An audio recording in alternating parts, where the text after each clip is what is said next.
Charlotte's Web by E.B. White. Chapter 8. A Talk at Home.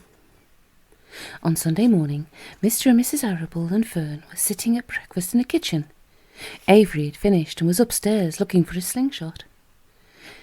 "Did you know that Uncle Homer's goslings had hatched?" asked Fern. "How many?" asked Mr. Arable.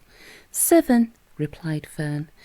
"There were 8 eggs, but 1 egg didn't hatch, and the goose told Templeton he didn't want it any more, so he took it away." "The goose did what?" asked Mrs. Arable, gazing at her daughter with a queer, worried look. "Told Templeton she didn't want the egg any more," repeated Fern. "Who's Templeton?" asked Mrs. Arable. "He's the rat," replied Fern. "None of us like him much." "Who's us?" asked Mr. Arable. "Oh, everybody in the barn cellar. Wilbur and the sheep and the lambs and the goose and the gander and the goslings and Charlotte and me." "Charlotte?" said Mrs. Arable. "Who's Charlotte?" "She's Wilbur's best friend. She's terribly clever." "And what does she look like?" asked Mrs. Arable. "Well, said Fern thoughtfully. "She has 8 legs. All spiders do, I guess." "Charlotte is a spider?" said Fern's mother. Fern nodded. "A big grey one. She has a web across the top of Wilbur's doorway.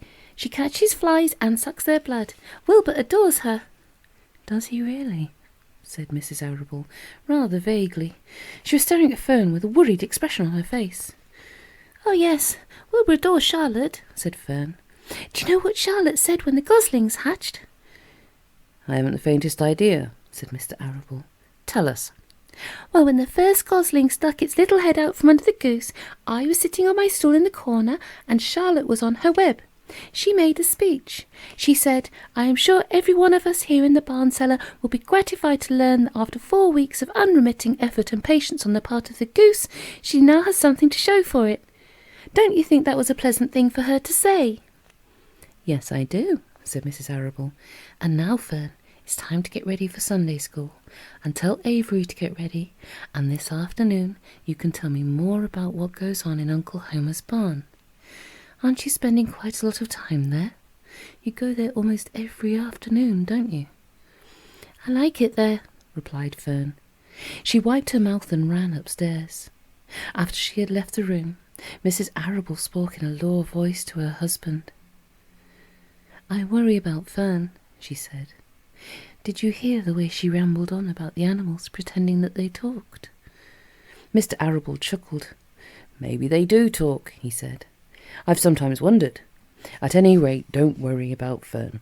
She's just got a lively imagination. Kids think they hear all sorts of things." "Just the same, I do worry about her," replied Mrs. Arable. "I think I shall ask Dr. Dorian about her the next time I see him. He loves Fern almost as much as we do, and I want him to know how queerly she's acting about that pig and everything. I don't think it's normal. You know perfectly well animals don't talk." Mr. Arable grinned. "Maybe our ears aren't as sharp as Fern's," he said.